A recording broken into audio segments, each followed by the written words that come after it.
வேர்க்கடலை சட்னி ஒரு ட்விஸ்ட்டோட எப்படி பண்ணுறதுன்னு பார்த்துடலாமா? அதுக்கு ஒரு கடாயில் 2 ஸ்பூன் எண்ணெய் சேர்த்துக்கோங்க. எண்ணெய் காஞ்சதுக்கப்புறமா 1 ஸ்பூன் கடலைப்பருப்பு, 1 ஸ்பூன் உளுத்தம்பருப்பு, 2 காஞ்ச மிளகாய், ஒரு பெரிய பல் பூண்டு, ஒரு கைப்பிடி வேர்க்கடலை. வேர்க்கடலை உங்களுக்கு எவ்வளோ சட்னி வேணுமோ அதுக்கேற்ற மாதிரி சேர்த்துக்கோங்க.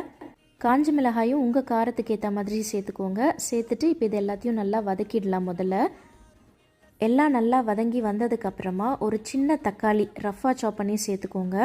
தக்காளி நல்லா மசிகிற அளவுக்கு இதை நல்லா வதக்கிக்கலாம். மசிஞ்சதுக்கப்புறமா கேஸ் ஆஃப் பண்ணிவிட்டு 4 ஸ்பூன் தேங்காய் துருவல் சேர்த்துக்கலாம். அந்த சூட்டிலே இதை ஒரு 2 நிமிஷம் வதக்கினா போதும்.